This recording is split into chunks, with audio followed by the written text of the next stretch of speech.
Bismillahirrahmanirrahim. Assalamualaikum warahmatullahi wabarakatuh.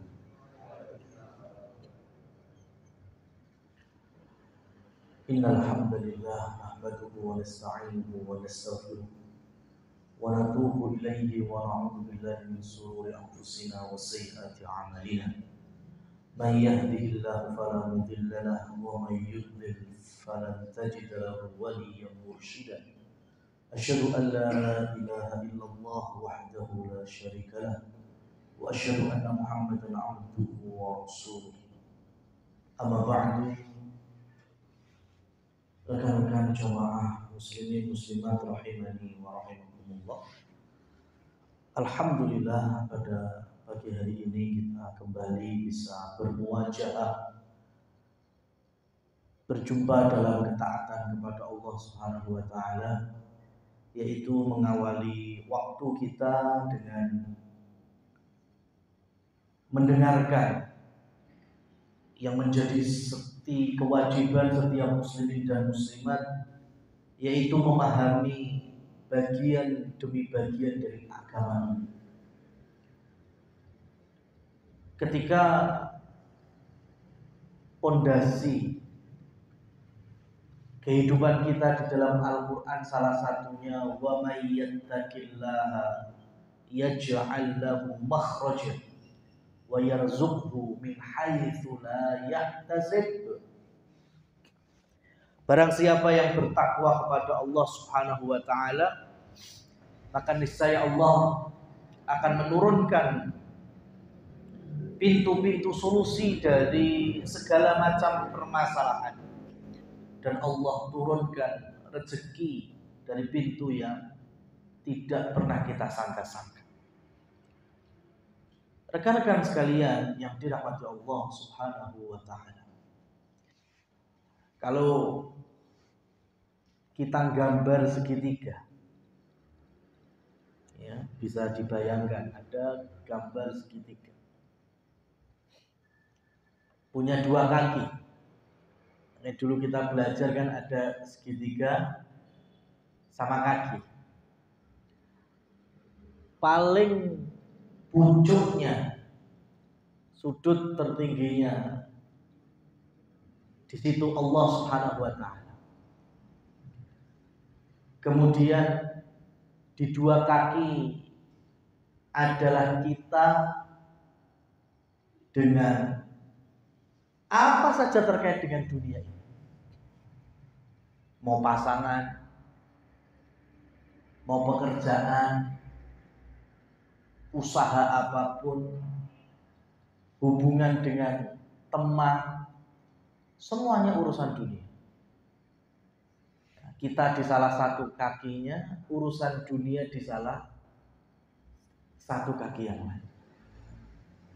Semakin kita dan dunia itu mendekat ke atas, kira-kira semakin dekat dengan Allah Subhanahu wa ta'ala.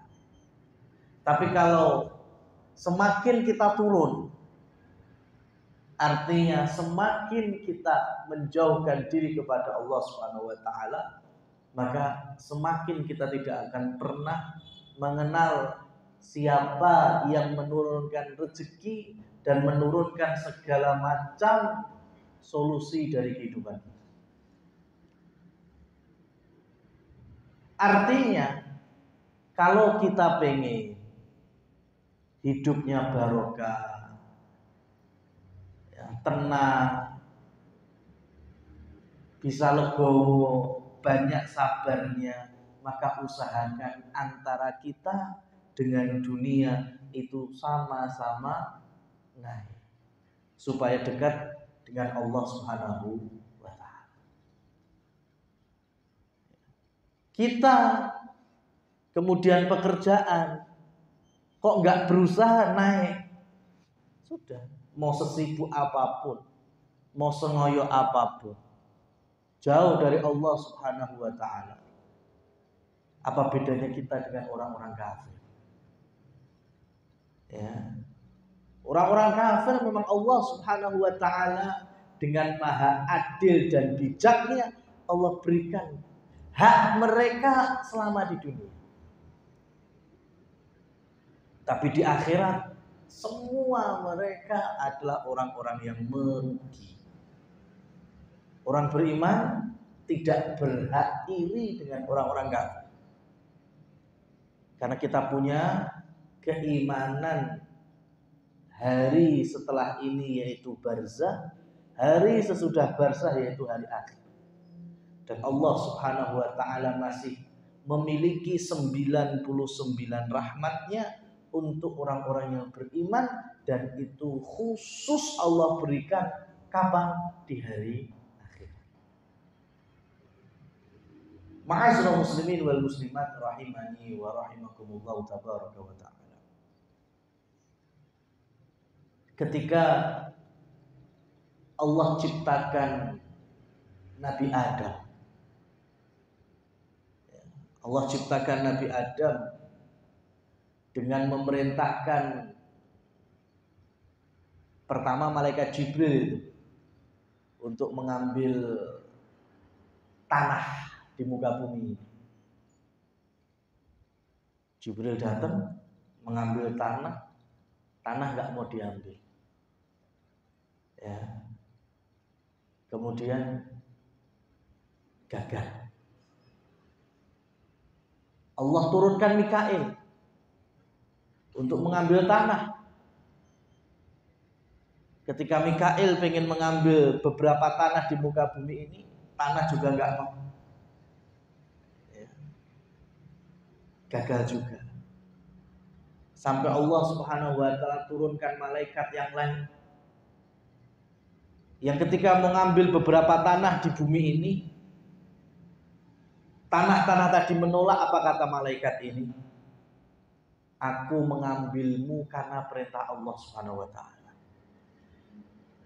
Kalau kamu punya kesamaan denganku, diciptakan juga oleh Allah, yang memerintahkan kalian di sini juga Allah Subhanahu wa taala, maka aku mengambilmu juga atas perintahnya. Ayo, gimana? Mau apa enggak? Akhirnya tanah-tanah itu akhirnya mau diambil sebagiannya, dibawa. Dan dari beberapa jenis dan karakter tanah itulah Allah Subhanahu wa taala menciptakan Nabi Adam. Khalaqtahu min tin. Allah ciptakan dari beberapa bentuk tanah tadi. Maka malaikat yang mampu untuk mengangkut sebagian tanah tadi oleh Allah Subhanahu wa taala kemudian diberikan tugas, karena engkau telah mampu mengambil tanah. Karena Adam diciptakan dari tanah, maka anak keturunannya nanti juga kamu yang berhak mengambil nyawanya. Maka kemudian kita kenal dengan malaikat maut. Ya. Malaikat maut, malaikat kematian itu punya asal usul karena dulunya bisa mengambil tanah untuk menjadi material Allah menciptakan Adam, maka seluruh anak cucunya, anak turunnya termasuk kita yang bisa ngambil nyawanya atas izin Allah juga malaikat maut. Nah, ketika Nabi Adam turun di muka bumi ini, kemudian berumah tangga dengan pasangannya Hawa, melahirkan anak-anak. Di dalam Al-Quran disebutkan ketika dua anak Nabi Adam, yaitu Qabil dan Habil dalam riwayat Israiliyah, dengan kisah pengorbanan, kisah hasad, kisah Qabil iri dengan saudaranya sendiri Habil sampai terjadi pembunuhan. Padahal di dalam tafsir Imam Ibnu Katsir disebutkan bahwa Hawa itu bersalin atau melahirkan sebanyak 20 kali. Dan setiap persalinan pasti membuahkan 2 anak kembar. Berarti anak-anak dari Nabi Adam 20 laki-laki, 20 perempuan, 40 totalnya. Tapi di dalam Al-Quran yang diambil kisahnya itu cuma 4. Ya, 2 pasang, 1 pasang laki-laki, 1 pasang perempuan, Qabil dan Habil, ya, dan istrinya Habil dengan Iklimah yang harusnya menjadi kembarannya Qabil itu sendiri. Nah, ketika Al-Quran memotret keturunannya Nabi Adam itu yang melakukan kezaliman pertama di muka bumi, pembunuhan. Padahal anaknya Nabi Adam tadi ada berapa? Ada 40. Disebutkan oleh Imam Ibnu Katsir ada namanya Nabi Syith. Nabi Syith itu masih putra Nabi Adam dari 40 tadi. Yang Allah turunkan kepada beliau itu 50 lembar suhuf. Artinya itu bagian dari kitab suci. Nabi Nuh saja hanya diberi oleh Allah 30 lembar. Nabi Syith, putra Nabi Adam, itu 50 lembar. Banyak mana itu? Ya, banyak Nabi Syith. Tapi gak ada dalam Al-Quran kisah ini. Adanya dalam beberapa hadis kisah yang dikisahkan oleh Nabi Muhammad SAW atau riwayat-riwayat Israiliyat. Yang para ulama kemudian mengklasifikasikannya, ini yang benar, ini yang lemah, ini yang huwab dan lain seterusnya. Jadi dari 40 putra putri Nabi Adam itu yang soleh banyak. Yang soleh banyak. Cuma yang ada dalam Al-Quran yang bermasalah. Ya. Padahal sekarang gini. Kalau kita semuanya anak turunnya Nabi Adam, kalau kita nggak ngaji, kita nggak tahu, ya kira-kira ridho apa enggak?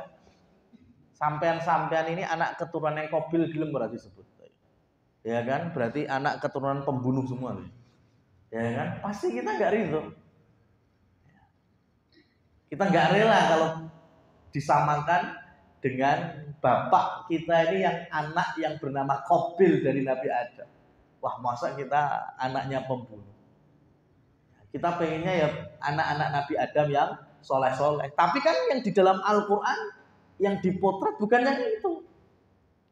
Nabi Nuh alaihissalam punya anak yang soleh-soleh. Ada Syam, ada Ham, ada Yafid. Itu dalam hadis Nabi SAW, Nabi Muhammad dikeluarkan oleh Imam Ibnu Majah dan lain seterusnya.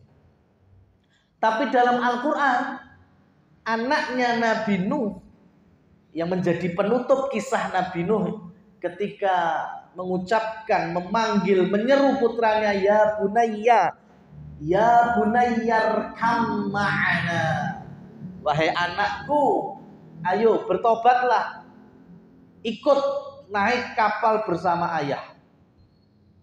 Tapi ujung-ujungnya nggak mau bertobat, nggak mau beriman dan mendapatkan azab oleh Allah yaitu banjir. Ini anaknya Nabi Nuh yang bernama Yam atau Kan'an. Ini yang dipotret dalam Al-Quran. Yang 3 yang soleh nggak ada di dalam Al-Quran. Ada dalam hadis Rasul Shallallahu Alaihi Wasallam. Padahal mereka adalah anak dari orang-orang paling soleh di zamannya. Anak-anaknya para nabi, para rasul. Maka ahli ilmu kemudian memberikan hikmah pada kita semuanya. Kalau sekelas keturunannya para nabi dan rasul itu saja tidak lepas dari godaan iblis. Buktinya terjadi. Iblis mampu mempengaruhi Qabil membunuh saudaranya. Iblis mampu mempengaruhi Kan'an supaya tidak beriman. Padahal darah dagingnya Nabi Nuh alaihissalam. dan keturunan-keturunan yang lain. Ya, saudaranya para nabi dan rasul, istrinya para nabi dan rasul. Itu banyak di dalam Al-Qur'an disebutkan kezalimannya, kemaksiatannya, bahkan kezaliman terbesar yaitu perbuatan syirik kepada Allah Subhanahu wa taala. Bagaimana terus dengan kita? Yang keturunan nabi dan rasul bukan?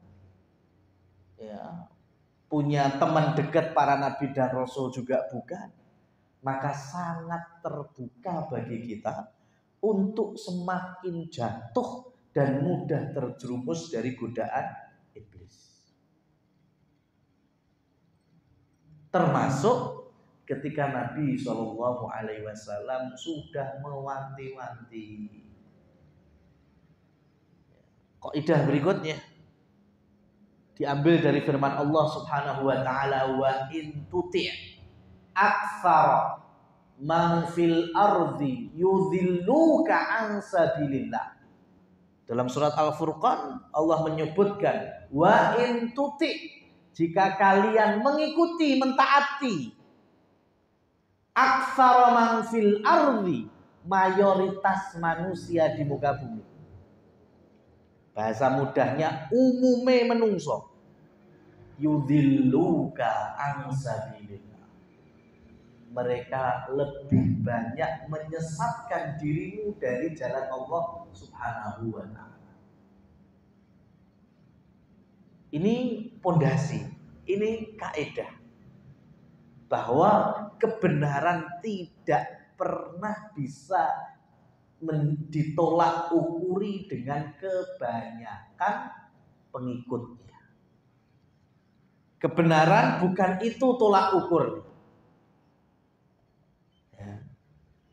Maka jangan kita mempelajari kebenaran karena orang, tapi pelajarilah kebenaran dari sumbernya itu. Insya Allah kita akan mengenali orang-orang yang benar. Kalau kita mengenali kebenaran karena orang ini manusia tempatnya salah, tempatnya lupa, tempatnya silap. Tapi kalau sudah bicara sumber kebenaran adalah Al-Quran, sumber kebenaran adalah hadis-hadis sahih Nabi SAW, sumber kebenaran adalah Al-Quran dan hadis ketika ditafsiri, dipahami oleh kesepakatan para sahabat yang mereka di dalam Al-Quran sudah Allah puji dengan radhiyallahu anhum wa radu'an. Allah meridhai, Allah sudah ridho, cinta kepada para sahabat. Maka ini yang menjadi tolak ukur kebenaran. Jangan lihat saya, jangan lihat kebenaran dari saya masih banyak salah. Tapi ketika saya menyampaikan Quran, ketika saya menyampaikan hadis, nah dari Al-Quran dan hadis itulah kita mengambil kebenaran. Jadi kaidah wa in tuti aktsara fil ard aktsara man fil ardi yudhilluka an sabilillah. Jika kalian mengikuti kebanyakan dari manusia di muka bumi ini, maka kebanyakan mayoritasnya pasti akan mengarahkan dirimu kepada jalan kesesatan. Nah, berarti antara ahli surga dan ahli neraka, banyakan mana? Ahli neraka. Antara pengikut kebenaran dengan pengikut kebatilan, banyakan mana? Mesti pengikut kebatilan. Member masjid, jamaah masjid aktif, ya, sama kumpulan-kumpulan urusan joget-jogetan, tari-tarian, hingar-bingar, sia-sia itu banyakan mana? Pasti banyakan yang sia-sia. Karena Al-Quran tidak mungkin salah. Ya, Al-Quran tidak mungkin salah. Maka melanjutkan dari kaidah ini, salah seorang sahabat, putra dari sahabat Abdullah bin Umar radhiyallahu anhu.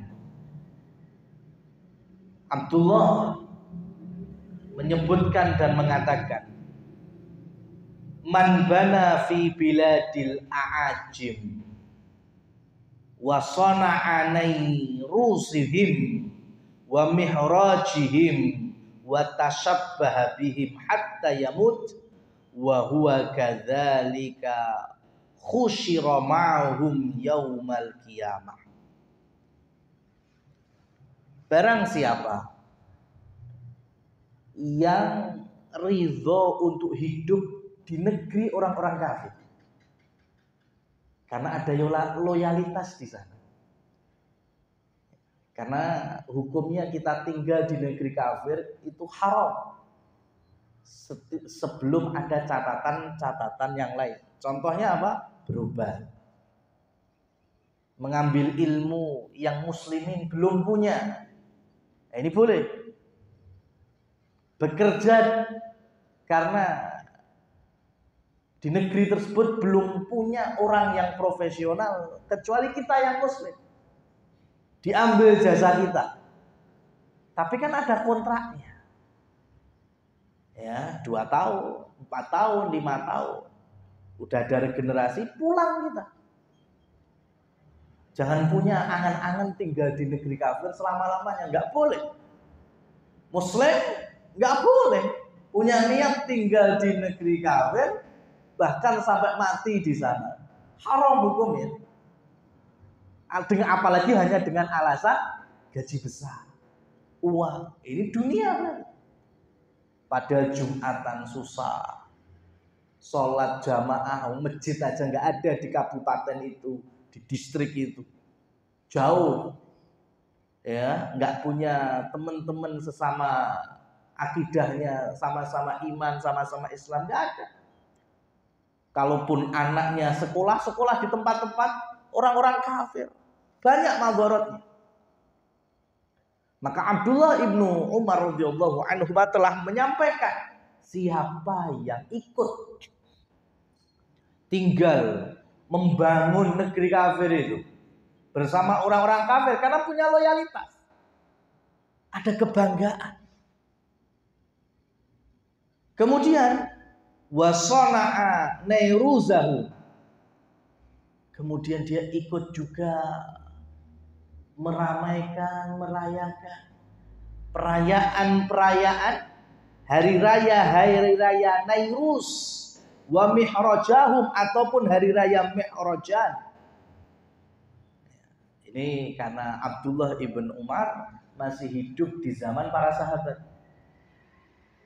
ya, mereka masih mengalami 2 negeri adidaya, Persia dan Romawi. Nairuz adalah perayaan tahun barunya Persia. Jadi Persia itu punya kalender Masehi atau kalender dengan tolak ukur matahari.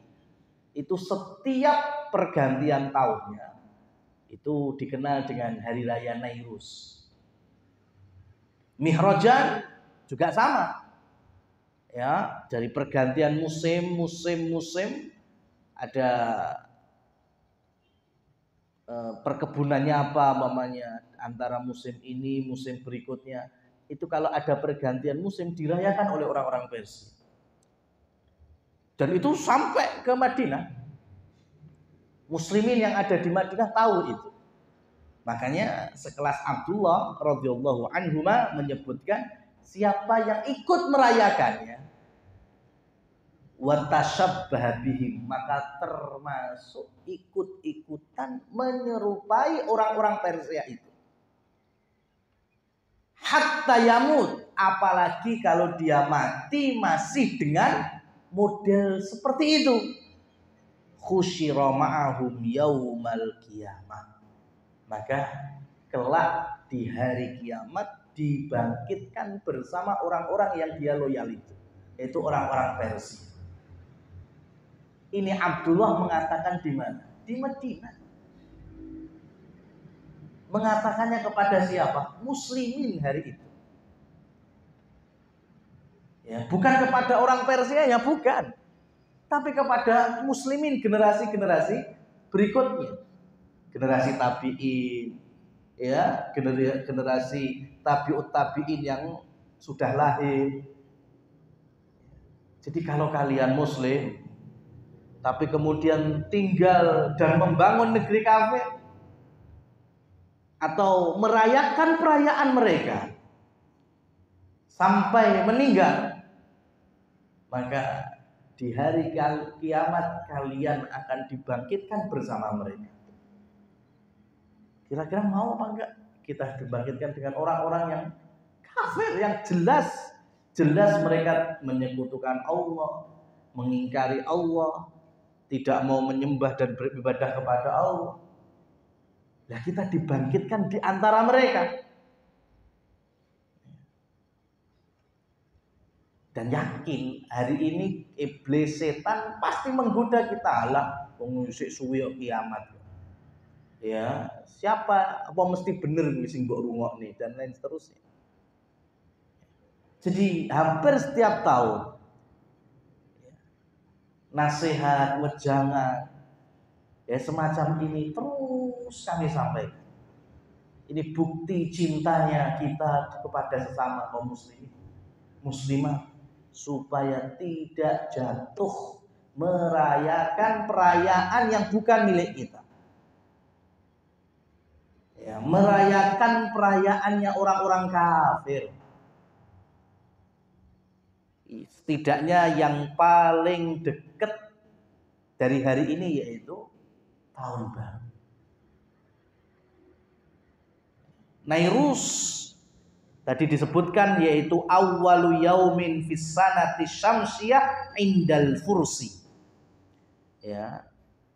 Hari pertama menurut kalender mataharinya bagi orang-orang Persia yang beragama Majusi. Fa inna ahla Misra yubalighuna fi amalihi wa yahtafiluna bihi wa huwa awwalu yaumin min sanatil qibti wa yattakhiduna dzalika 'idan yatashabbah bihimul muslimin. Imam Zahabi itu abad ketiga, abad keempat. Beliau mengatakan ketika tinggal di Mesir saat itu kaum musliminnya banyak, cuma punya tetangga-tangga orang Nasrani Kipti. Sampai hari ini Nasrani Kipti biasanya ada tato salib di tangannya. Ya, itu udah kebiasaannya orang-orang Kipti untuk menandai. Karena wajahnya orang-orang Mesir sama, tapi ini Muslim, ini bukan dari mana, itu di tangannya ada tato salibnya. Ya, kalau hari ini mungkin gampang. Yang muslimah pakai jilbab, yang Nasraninya enggak. Dulu enggak, semuanya kudungan. Nasrani Kipti itu pakai menutup rambutnya juga. Yang muslimahnya kan juga sama. Tapi Imam Zahabi hari itu mengatakan didapati setiap pergantian Nairus, tahun baru Persia itu tadi, ya, sebagian muslimin juga terbawa berlebihan dan mereka sudah mulai bertasyabuh mengikuti orang-orang Nasara Kipti tadi. Kemudian beliau menyampaikan man tasyabbaha biqaumin fahuwa minhum. Maka siapa yang menyerupai suatu kaum, maka dia berhak mendapatkan label ya kamu bagian dari mereka. Kita nggak mau disamakan dengan orang-orang Nasrani Amerika. Kita nggak mau disamakan dengan orang-orang kafir Eropa mana. Ya, pasti kita nggak mau. Tapi kalau kita ikut merayakan perayaan mereka, maka mau nggak mau, ridho nggak ridho, sadar nggak sadar, kita bagian dari mereka. Nah, ma'asyiral muslimin wal muslimat rahimani wa rahimakumullah tabaraka wa ta'ala. Maka cobalah sekarang kita mulai berintrospeksi. Ya, kajian kita Selasa pagi ini sudah berapa kali, sudah berapa puluh kali, sudah berapa pekan, berapa bulan, berapa tahun.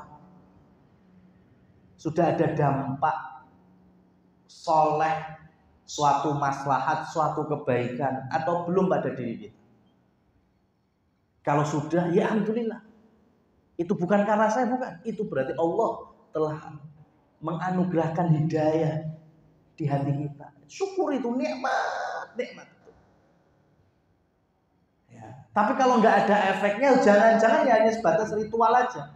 Penting jadwalnya setiap Selasa pagi kajian gitu aja. Ya, nggak ada efek dalam kehidupan sehari-hari. Itu berarti belum ada dampak, hatinya oleh Allah Subhanahu wa taala belum dianugerahkan hidayah. Ya, yang sudah mulai sholatnya tepat waktu, berjamaah, yang rekan-rekan yang muslimatnya bisa menutup aurat dan seterusnya, itu nikmat. Ya, jangan sampai kemudian diremehkan, disyukuri. Banyak dari kita menginginkan tapi belum dapat. Nah, kita sudah ada wasilahnya, sudah ada jembatannya, sudah ada jadwalnya. Ya, itu patut untuk kita syukur. Yang belum itu berarti ya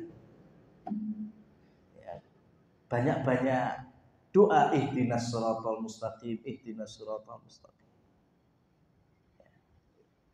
Kalau kita mau introspeksi, yang pertama ya, itu jelas tahun baru Masehi, tahun baru Persia, tahun baru Romawi kan, yang Masehi ini itu jauh dari amaliyah Islam, bukan miliknya kita sama sekali. Nah, kalau kebanyakan mengikuti itu tadi, kaidah yang pertama sudah kita sampaikan. Wa in tuti aktsara man fil ardi yuzilluka an sabilillah.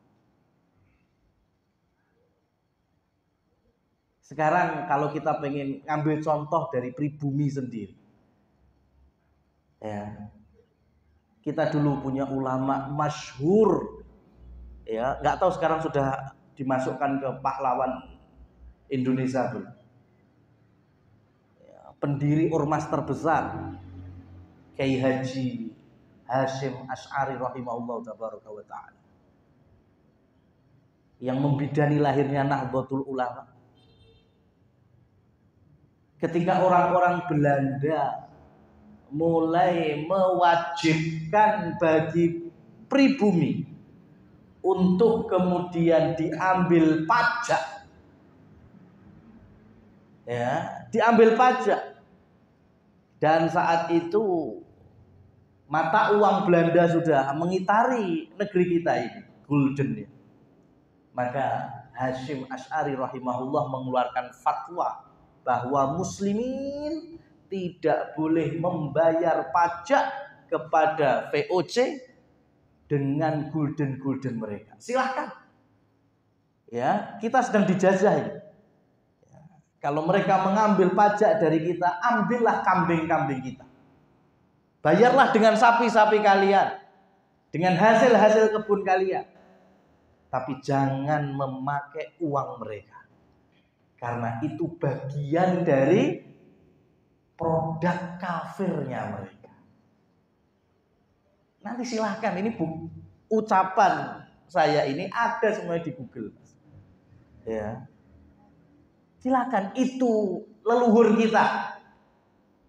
Hanya untuk tidak sama dengan Belanda, sampai guldennya beliau fatwakan nggak boleh membayar pajak dengan gulden. Itu kehati-hatiannya Mbah Hasyim. Hari itu makanya kalau muslimin pakai jas dilarang. Karena itu pakaian identik pakaian kafir. Ya, pakai dasi dan seterusnya di hari itu. Sekarang sudah nggak identik lagi, itu sudah pakaian umum. Tapi kalau selamat, perayaan, dari dulu sampai sekarang itu nggak umum. itu tetap ikon produk mereka. Bayangkan sekarang ya, seorang Buya Hamka hanya didorong supaya tidak mengucapkan ucapan perayaan bagi mereka, ridho untuk turun ya dari kursi Kementerian Agamanya kah, MUI-nya kah, ridho. Ya. Ini bukan jauh dari sahabat, jauh dari tabi'in, ini masih dekat dengan kita. Masih dekat dengan kakek nenek kita. Tapi mereka mampu. Karena mereka punya ilmu. Mereka tidak mau menggadaikan akidah, iman hanya dengan satu hari, hanya dengan satu ucapan. Yang bagi mereka ini timbangannya di sisi Allah Subhanahu wa taala berat.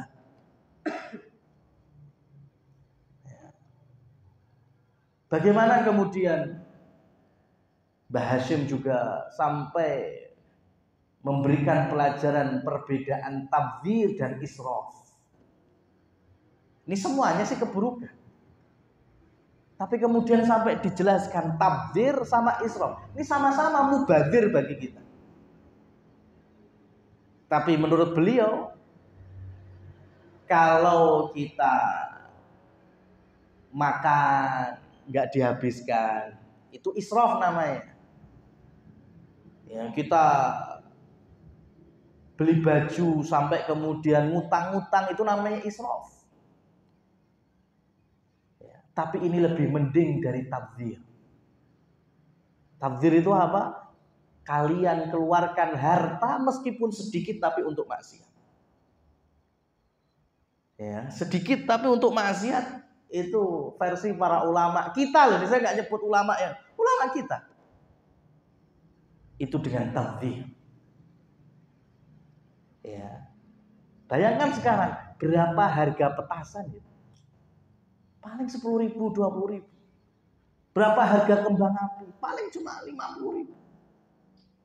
Tapi kemudian kita beli hanya untuk meramaikan perayaan yang bukan dari kita. Maka itu di sisi Allah Subhanahu wa taala dalam syariat itu besar. Itu tabdzir. Bayangkan sekarang kita sedekah aja semalam atau dalam satu hari mungkin berat 50.000. Tapi kalau petasan, kembang api kok mudah. Ada apa dengan hati kita? Masa kita lebih ridho? Ya.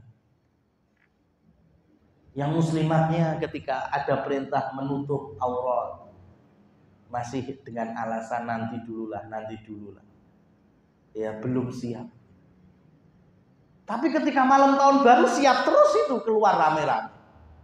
Ya, setiap terus itu menghamburkan uang. Ada apa?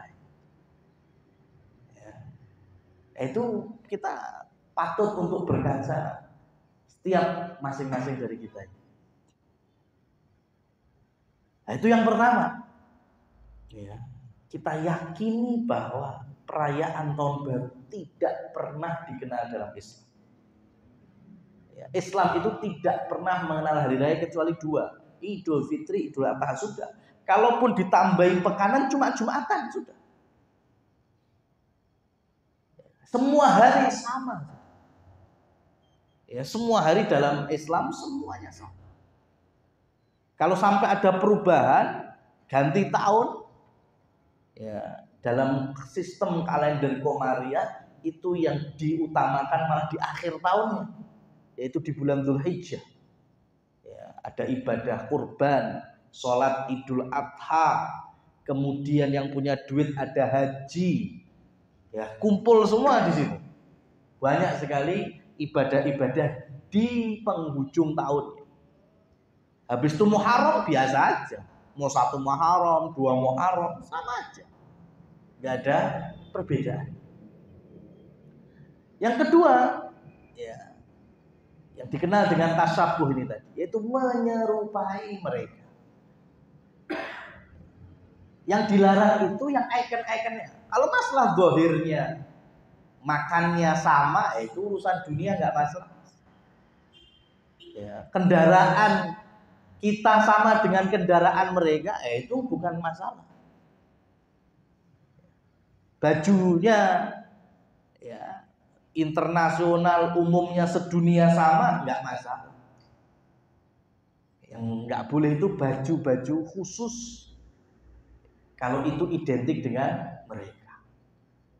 Contohnya kita berpakaian ala biksu-biksu Buddha, nggak boleh. Itu bagian dari tasyabuh. Ya. Atau kita berpakaian seperti rohib-rohib atau paus-paus Nasoro, ya nggak boleh.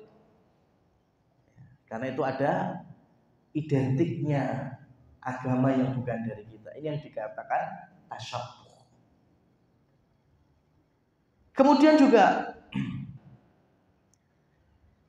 ketika kita merayakan perayaan tahun baru, di situ ada keridhaan, ada amal-amal yang tidak pernah dikenal.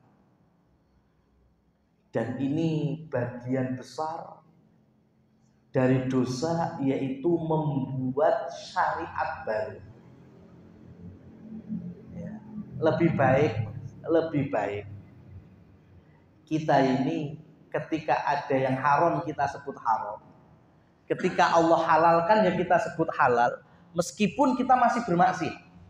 Bukan kita ridho akan kemaksiatannya, tapi ini mending dibandingkan kita membuat sesuatu yang baru, ya, yang dalam syariat itu dilarang. Contohnya malam tahun baru, gak usah dolanan mercon, gak usah main kembang api. Itu identik dengan orang-orang kafir. Kita orang muslim. Malam tahun baru besok gak usah kita rame-rame seperti itu. Mending ikut saya, kita mengadakan qiyamul lail, tahajud bareng. Ini lebih parah. Ya. Kecuali memang kalau sampean-sampean ini istiqomah tahajud, nah itu gak masalah. Arek ketemu tanggal 1, tanggal 13 sampai arek tanggal 31 Desember malam 1 Januari bangun tahajud, ya udah biasa tahajud. Lah ini orang nggak pernah qiyamul lail. Ketemu tahajud ya digathok nembek tarawih. Ya, cuma di Ramadan tok. Lah kok kemudian punya inisiatif malam tahun baru saya nggak mau main petasan, nggak mau kembang api. Ya, saya tak tahajud saja bareng kawan-kawan. Ya ini malah parah. Karena membuat syariat baru yang tidak pernah dicontohkan di dalam agama. Ya. Malam tahun baru kita kumpul saja. Ya, kita adakan kajian. Di detik-detik pergantian tahun kita kajian. Dan amal yang paling besar di malam itu, tantum jam 9, setengah 10 tidur, wis paling nikmat itu. Bangun subuh, jamaahan sholat, wah itu sudah Allah bisa lipatkan pahalanya itu. Karena kita berusaha untuk tidak ikut serta dalam perayaan selain perayaan muslim. Nah, mumpung perayaan kan sesuk ya perayaan biasanya kan. Tanggal 1-nya kan ya libur semuanya. Di situ bisa digunakan untuk keluarga, ya rekreasi sekeluarga, silakan, nggak ada masalah. Ya, tapi kalau sampai nunggu, ya, apa hikmah besarnya nunggu tete jam 00-nya itu apa hikmah besarnya? Nggak ada. Mungkin kalau untuk orang-orang kafir mungkin ada, tapi bagi muslimin nggak ada sama sekali. Kalau kita malah seneng dibandingkan kita sengaja untuk mengalarm jam 2:30, jam 2 untuk qiyamul lail setiap harinya, nah itu berarti kembali ke hati tadi. Ada apa ya? Ya, HP kita nggak pernah dipasang alarm jam-jam 3, setengah 4 untuk bangun. Tapi khusus malam pergantian tahun, ya kita sengaja untuk bisa bangun atau memang sengaja tidak tidur sampai ya digaungkannya pergantian tahun itu. Nah, itu diantara maldorot yang lain. Kemudian di sana ada berbagai macam kumpul dosa-dosa. Rasul Shallallahu Alaihi Wasallam ketika di Madinah, muslimin sudah banyak. Kemudian dulu itu sholatnya itu enten-entenan. Yang nggak punya pekerjaan banyak, itu sebelum waktu sudah bisa ke Masjid Nabawi. Ya. Yang pekerjaannya bisa dipending sampai masuk waktu sholat, datang ke Masjid Nabawi. Nah yang nggak tahu waktu sholat karena saking sibuknya, itu kan bisa molor. Padahal syariat sholat jamaah sudah ada. Jadi judulnya apa? Entenan. Sing teko dhisik kan paling grutu ini. Wah ngene ya repot iki, ngenteni sing telat-telat terus itu datangnya. Makanya kemudian mereka mendatangi Rasul Shallallahu Alaihi Wasallam. Ayolah Rasul dikumpulkan. Gimana cara mengumpulkannya? Ya menurut kalian bagaimana? Kalau saya sih mending pakai lonceng aja. Pokoknya kalau udah masuk waktu sholat, di loncengnya bunyi. Kata Rasul, itu kan mirip Nasrani. Jangan. Ya sudah, gimana kalau kita niup trompet saja? Dari gading-gading dulu itu dibikin trompet. Kata Rasulullah, itu kan Yahudi. Ya, kita jangan sampai seperti mereka. Ya sudah, di sekitar Masjid Nabawi kita nyalakan obor setiap masuk waktu sholat. Lah itu kan mirip yang Majusi. Ya, masalah api-apinan itu. Kemudian di antara para sahabat ada yang bermimpi. Yang kemudian disampaikan kepada Bilal. Mimpinya yaitu ada seorang kakek yang mengajari bagaimana mengucapkan lafal-lafal azan tadi. Allahu Akbar sampai la ilaha illallah. Kemudian Rasul Shallallahu Alaihi Wasallam mengambil mimpi itu. Setelah Umar bin Khattab ternyata juga dimimpiin yang sama. Kemudian Rasul bilang kepada Bilal, ya seperti itulah cara mengumpulkan kaum muslim. Itulah asal muasal syariat azan. Artinya semua masukan yang datang kepada Nabi yang itu identik dengan produk kafir, enggak Rasul ambil. Ya di malam tahun baru ini semuanya ada komplit, trompet komplit, geni-genian juga ada, ya semuanya lengkap dan itu identik dengan mereka. Ya, kalau hanya beralasan dengan main-main, ya nggak ikut-ikutan, tapi dalam kacamata syariat itu ikut-ikutan namanya. Ya, meskipun hati kita kita nggak ikut-ikutan, tapi dalam kacamata syariat itu bagian dari tasyabuh, yaitu mengikuti mereka.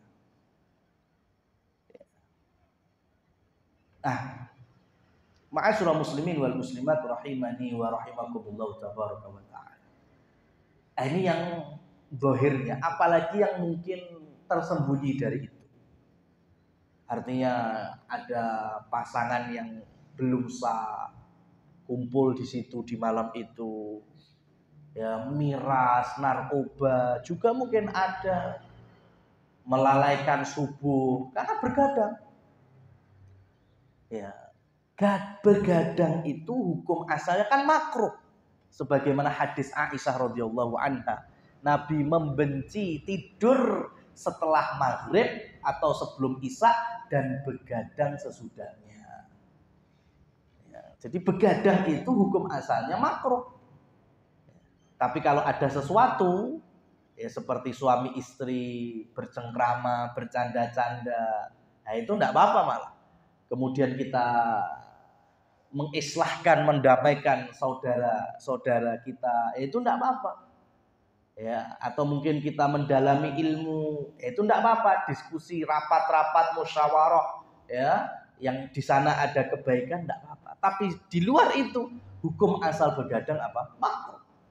Dan orang merayakan tahun baru mesti begadang. Dan masih banyak lagi kezaliman-kezaliman dari sisi syariat yang mana kalau kita buka satu persatu nggak bakal habis. Karena kembali kepada hakikatnya itu bukan bagian dari agama kita.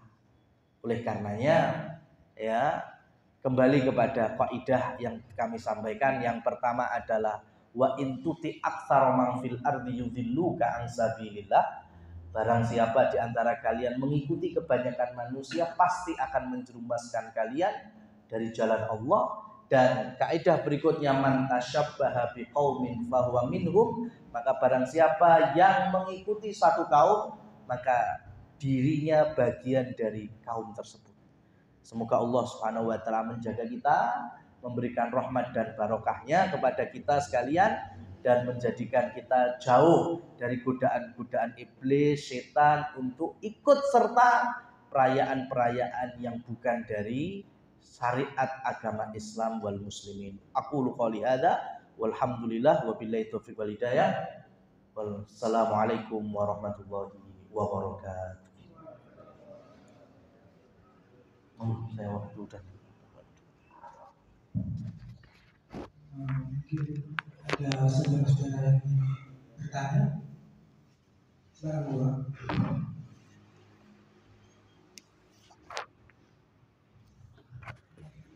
kasih. Assalamualaikum warahmatullahi wabarakatuh. Waalaikumsalam warahmatullahi wabarakatuh. Maaf kalau nanti agak repotan. Begini, peringatan Hari Raya umat Islam itu Idul Adha dan Idul Fitri. Tapi kenyataannya zaman sekarang ini kita tidak secara langsung atau secara langsung mengikuti apa yang dilakukan oleh orang-orang kafir.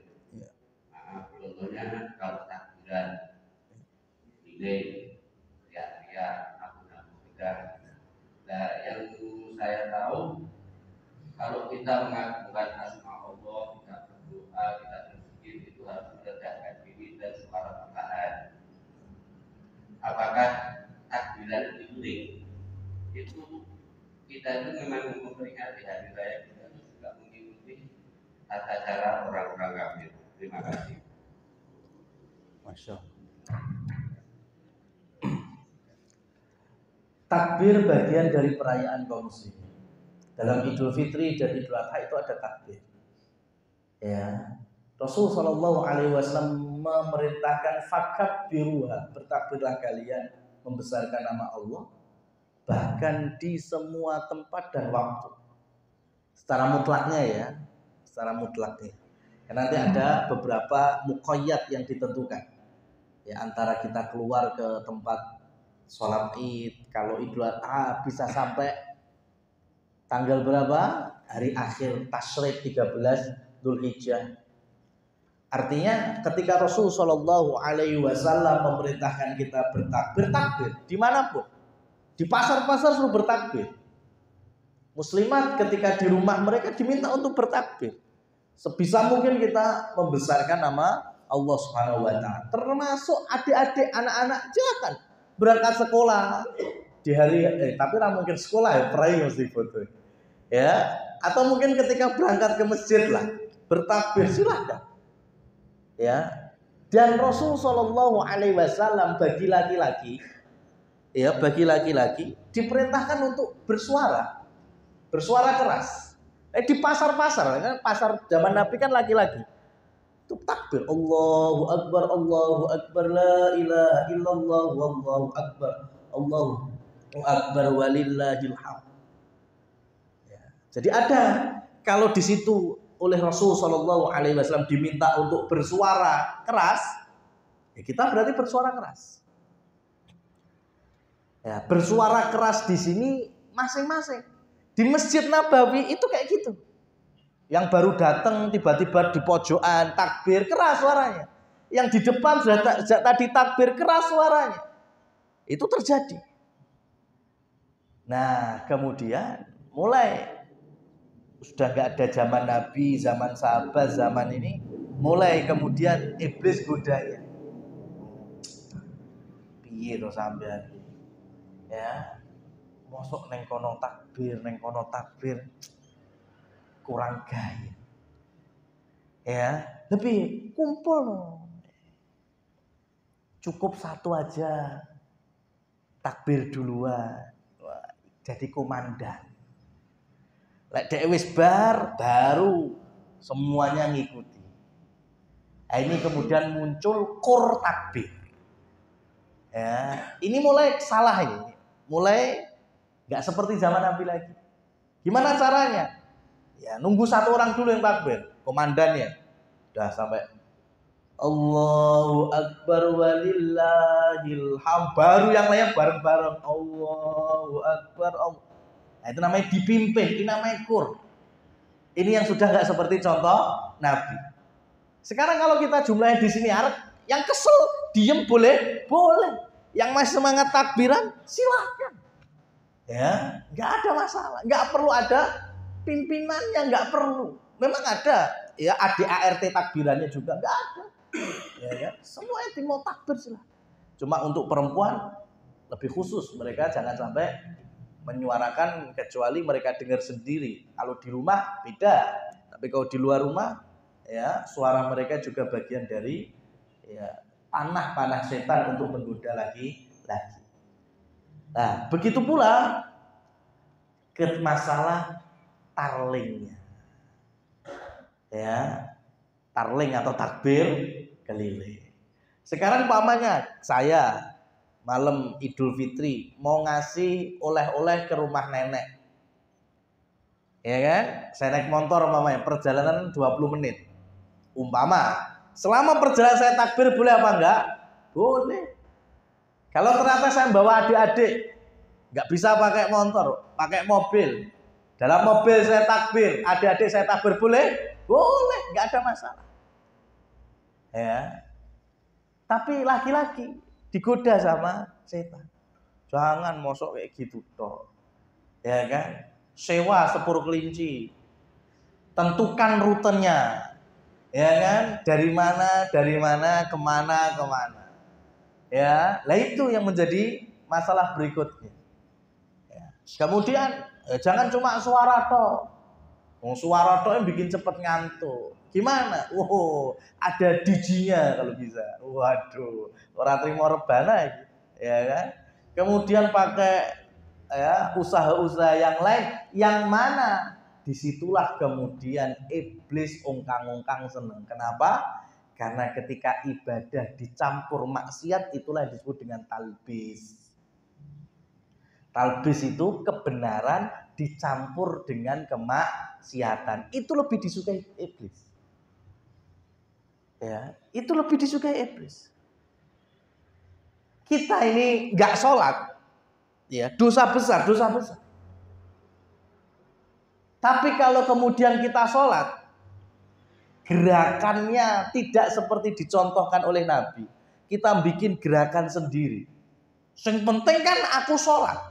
Sing penting ini. Kemudian tidak memakai tata cara dari Nabi.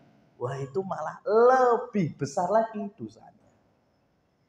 Ya, Nabi mengajarkan takbiratul ihram Allahu Akbar. Sudah. Ya. Sudah gini aja, simple kan?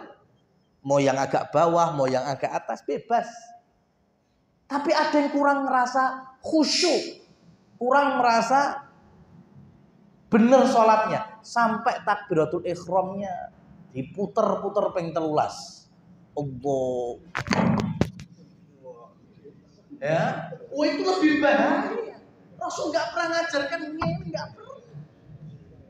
Ya, tapi Dia merasa, aku kan sholat, sing penting kan sholat. Sing penting itu godaan iblis.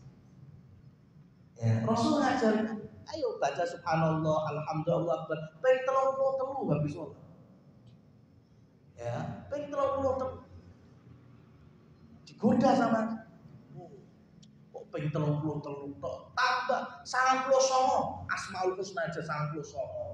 Akhirnya kemudian enggak mau 33. Padahal Rasul sudah jelas ya 33. Pengennya tambah dari 90 sampai dimunculkan tasbih ini butirannya 99. Dia merasa lebih puas ketika zikir 99. Padahal Rasul mintanya berapa? 33. Iblis lebih suka. Takbiran tadi juga sama. Kita jadi mau takbir. Bengok selagi tidak mendolimi manusia. Duwe mbah jantungan kok bengok ning takbiran samping kuping ini ya itu yang salah. Ya kan? Tapi silakan mau takbir yang laki-laki di luar rumah takbir sambil jalan takbir silakan. Ya, tapi yang ketika sudah pakai ketimpring, ya, pakai apa istilahnya organ, ya, kemudian itu namanya talbis. Kalau rebananya toh duf, ya kan? Duf itu model jenis rebana yang bagian luar ditutup kulit sapi, bagian belakangnya bolong. Namanya duf. Itu kalau di malam hari raya itu boleh ditabur. Yang nabur siapa? Anak-anak. Yang dewasa juga nggak boleh, tapi anak-anak boleh. Kenapa? Karena anak-anak itu yang nabur kira-kira ada ilmunya apa enggak? Mereka takut penting murni. Itu anak-anak.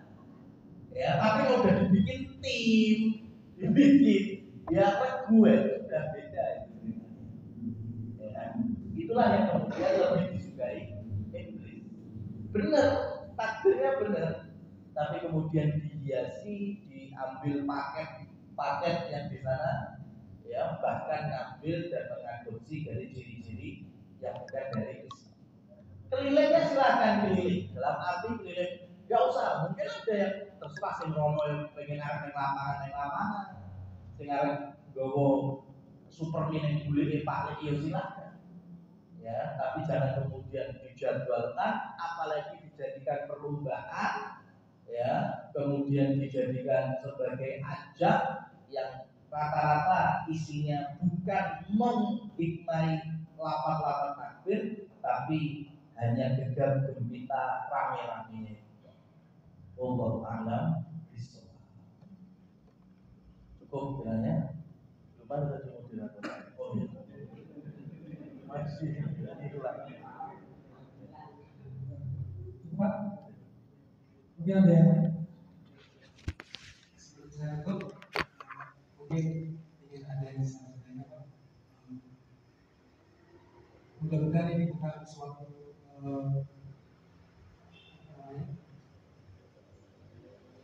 ya biasa, tapi mudah-mudahan kita selalu mencintai Allah dan Rasulnya. Gitu.